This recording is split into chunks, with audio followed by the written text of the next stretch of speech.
Joto masiren gogo baba boyha misra ko इन Sen kon जिसु nyutum te johar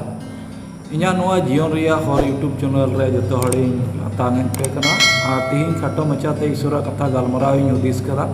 ar tihinya bisoy do huyu kana jayjuk jion ar jayjuk jion do abu tina do masibun angwa chikadi joto hor ge abu goj len tainom re miten ge as mena tabuna je abu do jayjuk jion bun aidariya ar jayjuk jion na mane ge huyu kana okata do suluk nirai jayjuk dhabi bin muchet okata do abu miten suluk jaga se nirai jaga re abu bun seno ado ona jayjuk jion bisoy te khato machate lay buna bible kon ar ona doñ padhaw anjom buna johone olka bhagi sombad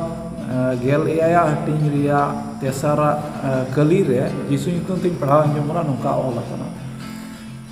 ar jayjuk jion do noy amgi iskar sari isor ko baday me ar amem kulakadi jisu masih नोंडे बुन यामदा जे जयजुग Xeon दो नॉय आमगी सरी ईश्वर को बड़ाई में और आमेम कुल का दी जिसु मसीह अर्थात ईश्वर बुन बड़ाई और अकोय दो ईश्वर कुल का दी जिसु मसीह उनी चे ए लय बुन कना और चे सिखौना से ते अबुई उद्गय बुना से अबुई अवधान बुना चेतावे बुना जेमन ओना चित सिखौना से लकाते बुन चला से ते जेमन जयजुग जियोन बुन अइदरी दड़िया आर ओनाते नोआ बुन न्यामदा जेमन उनी ईश्वर बुन बड़ाई अकोय रे दो जयजुग जियोन मिना से अकोय ठेन दो आबु मिटन अइदरी मिना ते बुन जयजुग जियोन बया मिश्रा को तिहिन बुन नेला जे उनी बड़ाई से ते ईश्वर बड़ाई से ते आबु ईश्वर बुन बड़ाई बुन मेन खान दो ईश्वर दो ओकार बुन बड़ाई गया तिहिन बुन नेला ईश्वर मने को से ईश्वर कथा को दो आबू बाइबल रेबुन एम उचू कना आर नोआ बाइबल दो आबू बुन पढ़ाव से ते ईश्वर मने को बुन बड़ाई दड़िया आर ईश्वर दो आबू लगी चेत चेत को गुहा मिना तया से आबू चेत चेत को सिखौना मिना तया जयजुग जियोन न्याम लगी ओना आबू नोआ बाइबल पुथी रेबुन न्याम दा आर बाइबल पुथी बेगर पढ़ाव ते से नोआ को बेगर हुदिस गांडोन ते आबू दो जयजुग जियोन अहबुन अइदरी दड़ी लिया बया मिश्रा को तिहिन बुन नेला जे ईश्वर बुन बड़ाया ते तिहिन नोडेना कथा बुन नेला जे होसेया नबी पुथी 4 रना 6 खन 11 धबी ओंडे मेनदा इंगिरेन पर्जा को दो को माराब कना आर उनको दो बड़ाई गे बनु तकु इयते उनको दो बड़ाई बनु इयते ते इंगिरेन पर्जा को दो को माराब कना आर नाइकी गी चेत आर पर्जा गी चेत जोतो गिकु मिल लिकाव कना आर इंग्रेन पर्जावा कई तिकु जोम असुलो कना मिमित नाइकी को ओनारिया कथाय मेनदा आर तिना गे आबो बुन सांगी कना उना गे बुन कईदा ओना नोंडे लईदा बया मिश्रा को तिहिन आबो बुन नेला नोआ विषय रे तिहिन आबो दो सांगी होड़ कना बुन तिहिन अकोय दो जिसुरेन चेला को प्रचार केत आर को लई अगु केत आर बुन पतियोवेन से ते तिहिन जिसु बुन आंगो चकादे आर ओनाते तिहिन मिटन गो कथा दो ईश्वर दो मिटन नबी होते ते मेनदा जे तिना को सांगी कना उनगी इंग्रिया को कईदा आर उनको दो बड़ाई गी बनु इयते को नष्टो कना से को मारा कना तिहिन बड़ाई ना कथा अबु दो अड़ी जरूर लेक तबुना जे प्रभुआ मने दो चेत कना से ओकालकान होड़ ईश्वर दो जयजुग जियोन अइदरी को हुई चुका अबो बुन नेला रोमियो 10 ना 13 खन 14 धबी ओंडे बुन नेला जे अकोय को दो प्रभु को दोहायाय कान अकोय को दो उनिया nyutum को दोहायाय का दोहाय ताय कान उनको दो को बंचा ते ओंडे बुन नेला चे लेका ते को दोहाय क्या बाकू बड़ाय ते से बेगोर बड़ाय ते दो आर बाकू प्रचार को खान ओका लेका ते को बड़ाय क्या से बाकू कुल उचुलन खान चे लेका को प्रचार क्या ओंडे अबो बुन न्याम दा ते तिहिन नोआ विषय रे आबो बुन नेल लेकान सरीगी ईश्वर कथा दो गोटा टंडी गे प्रचार ओकना मेनखान नोआ प्रचार भितरी रे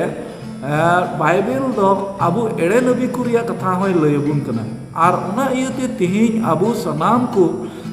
ईश्वर दो से जिसु मसीह दो नोआ गे लय बुन कना माथाय भागी सोमबाद एआई हटी रिया 24 खन 27 धबी ओंडे बुन पढ़ाव लेखान ओंडे बुन न्यामा आर उनी दो नोआ गे मेनदा जिसु दो तीन रे हड़ को लैयाद कोआ से तिहिं तिना सिखावना को उनी लई किदा आर लई कतेद नोआ गे मेनदा अकोय हड़ दो इन्या कथा को आंजम कतेद ओना लेकाय चला आर उनी दो मिटन चटैनी रे उनी दो आया ओड़ा बनाव किदा आर उनी दो मिटन बुदान हड़ संगे जुड़ी कना ओका दो चटैनी रे ओड़ा बनाव किदा बान बसी हेजना आर ओना दो चटैनी रे ओड़ा बनाव ले इयते बांग रपुल लेना मेनखान मिटन लेलहा हड़ दो अकोय दो आंजम कतेद अकोय दो गितिल रे अडी अलगाते ओनाय बनाव रकाब किदा आर बनाव कतेद ओना ओड़ा रे दो बान बसी हेजना आर बजावना आर ओना दो रूपना एनतेन ओनारना केटेते दो बांग ताहेकान इयते ओना दो गितिल रे अडी अलगाते बनाव कान ताहेकान इयते ओंडे आबो बुन ᱧᱟᱢ ᱫᱟᱲᱮᱜ ᱠᱟᱱᱟ ᱛᱮ ᱛᱤᱦᱤᱧ ᱱᱚᱰᱮ ᱜᱮ ᱫᱚ ᱱᱚᱣᱟ ᱠᱟᱛᱷᱟ ᱵᱚᱱ ᱧᱟᱢ ᱫᱟ ᱛᱤᱦᱤᱧ ᱪᱟᱹᱴᱟᱹᱭᱱᱤ ᱨᱮ ᱟᱨ ᱪᱟᱹᱴᱟᱹᱭᱱᱤ ᱨᱮᱱᱟᱜ ᱢᱚᱛᱞᱚᱵ ᱫᱚ ᱦᱩᱭᱩᱜ ᱠᱟᱱᱟ ᱡᱮ ᱪᱟᱹᱴᱟᱹᱭᱱᱤ ᱫᱚ ᱟᱵᱚ ᱚᱱᱟ ᱵᱚᱱ ᱞᱟ ᱠᱷᱟᱸᱫᱽᱨᱤᱧ ᱠᱟᱱ ᱟᱵᱚ ᱫᱚ ᱟᱹᱰᱤ ᱢᱮᱦᱱᱚᱛ ᱞᱟᱜᱟᱣ ᱵᱚᱱᱟ ᱟᱹᱰᱤ ᱦᱟᱨᱚᱱᱚᱜ ᱞᱟᱜᱟᱣ ᱵᱚᱱᱟ ᱟᱹᱰᱤ ᱠᱚᱥᱴᱚ ᱞᱟᱜᱟᱣ ᱵᱚᱱᱟ ᱟᱨ ᱚᱱᱟ ᱨᱮᱭᱟᱜ ᱠᱷᱟᱸᱫᱽᱨᱤᱧ ᱟᱵᱚ ᱵᱚᱱ ᱞᱟᱭᱟ ᱚᱱᱟ ᱫᱚ ᱟᱹᱰᱤ ᱦᱟᱨᱚᱱ ᱜᱮ ᱟᱵᱚ ᱴᱷᱮᱱ ᱦᱩᱭᱩᱜᱼᱟ ᱥᱮ ᱟᱹᱰᱤ ᱦᱟᱨᱚᱱ ᱛᱮᱜᱮ ᱚᱱᱟ ᱠᱚᱫᱚ ᱵᱚᱱ ᱵᱮᱱᱟᱣ ᱨᱟᱠᱟᱵ ᱫᱟᱲᱮᱭᱟᱜᱼᱟ आर ओनागे आबो ठेन नमूनाय लैदा अकय कुदो नोआ बाइबल खन खंद्रिञा को से ईश्वर ओका हारोन कथा को आबो बुन सेंद्रा ᱧᱟᱢᱟ आर ईश्वर कथा केटे रेबुन बेनाव रकाबोआ आर बुन बेनाव रकाब लेन रे ओना दो टिके तबोना आबो बुन नेल लेखा मताय बागी सोमवार 13 हटिंग रिया 18 खन 23 तबिना कथा बुन नेल लेखान ओंडे दो एरो इरिया फेन रिया कथाय लैदा जे मिटन एरो ई दो एरो ए चलावना आर एरो ओक्ते रे आदम दो धीरी चटैनी रे ᱧᱩᱨना आर ओना दो हासा बांग ताहे कना से सिंह चांदू ओनाय रकाब एनते ओना दो उसिरा रोहड़ करचुकना आदम दो हड़ आड़े ᱧᱩᱨना आर ओना दो हड़ को लेबेट केते ओना दो बांग हरा दड़िलना आर आदम दो जनुम जुवरे ᱧᱩᱨना आर ओना दो जतो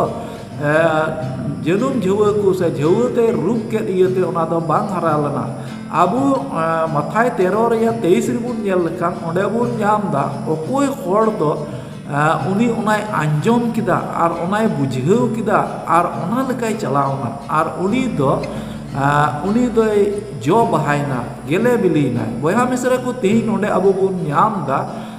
ओकाटा दो चितान रे आबो बुन ᱧᱟᱢ के पे किसिम ओका दो धीरी चटैनी रे ᱧᱩᱨना ओना दो खंद्रिंग रे बांग बोलोना हासा बनु इयते आर ओकाटा दो हर आड़े रे ᱧᱩᱨना आर ओना दो हड़ कुआ मिमिन लोभ लालचते से मिमिन हड़ा लिलकर सेते उनी दो बाय गेले बिलिलिना बाय हरा बुरुलना आर अकोय दो जनुम झुवरे उनी दो धरती रिया दान आर हमालते धरती रिया लोभ लालच रे पढ़ावेंते उनी दो बाय गेले बिलिलना आर अकोय दो नोआ ईश्वर कथा यीशु मसीह कथा बुझाव कते ठीक लिकाय चलावना आर ओना हे कना बांग कना ओना जतोय गांडोन किदा आर उनी दो मुचर रे उनी दोय गेले बिलिया बयहा मिसरा को तिहिन जायजुग जीवन बाबत रे आबो बुन नेला अड़ी उतर कथा को मेना आर ओना इयते नोआ खाटो वीडियो ते बडाय होचुये बुना जे आबो दो बाइबल पुथी आबो समांग रे दोहो कदा ओकाटा दो आबो बुन नेला जे रोमियो 10 रना 7 8 9 आबो ओंडे बुन नेल लेखान ओंडे बुन नोआ कथाय मेनदा जे अकोय चलाआ सेरमा तेदो कोय दे रकाबा पताल तेदो कोय चला यीशु मसीह आगू अगुए लगी दो मेनखान तिहिन आबू ठेन गी मेना आर तिहिन आबू नोआ दो ढूंढाव रिया अड़ी जरूर लेक कान तबुना जेमन आबुआ जीवी बुन बांचाव दड़िया आर ओंकाते जायजुग जीवन बुन अयदरी दड़िया चेदा एनतेन आबू दो मिद दम जुदी जायजुग जीवन बुन पसुर लेनखान आर दोसार कारते दो बाबुन ᱧᱟᱢᱟ आर ओना लगी तिहिन मिमिन हड़ उद्गाव को लगी प्रभु ईश्वर दो मिमिन हड़ को दोहो का आर ओना तिना हड़े दोहो का को से तिना ईश्वर कथा बन आंजोमा आबो जतो हड़ ओना दो नेल तदारो जरूर तबुना चेदा आबो जॉब पुथी बुन नेल लेखान जॉब पुथी 34 रना 1 खन 4 धाबी ना कथा ओंडे बुन नेल लेखान ओंडे बुन ᱧᱟᱢᱟ जे लुतुर दो नोआ लगी गी दोहो कना जे चेल लेका आलांग दो मिटन जोमा ए चखाया हाड़हाट गया से हेड़ेम गया और ओना लगे गी अबू दो अंजम से थे ओका दो बंचाव रिया जरूर मिना तबुना अबू दो सनाम होड़ा कथा को जेमन ओना बोन बड़ाय ओना दो लेका से बांग बाइबल संगे जुरी कना से बांग और ओना आधार ते अबुआ जीवन दोबुन चला लगाव बोना और ओना से ते जायजुग जीवन अबू बुन नाम दड़िया चेदा एंते नोडे होसेया नबी पुथी मेनदा जे बड़ाई की बनु इयोते उनको दुको मरा कना इंग्रेन प्रजा को और ओना इयोते बड़ाई दो अड़ी लेख तबुना और बड़ाई दो बाइबल पुथी गेनेसिस कोय जोहन सदर धबी अबू पूरे पूरी जेमन बड़ाई कते अबुआ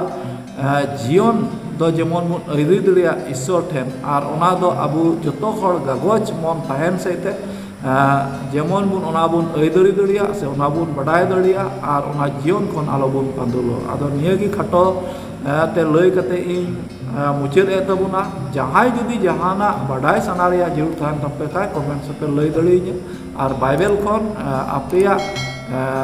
बड़ाई जों बाबत रे इन लई आपेया निय खटो ते लई कते मुचाद केदा ईश्वर भी गोड़ आरे भर अबुन मा आया बागी संबाद तुमते आमेन जतो को जय मसीह।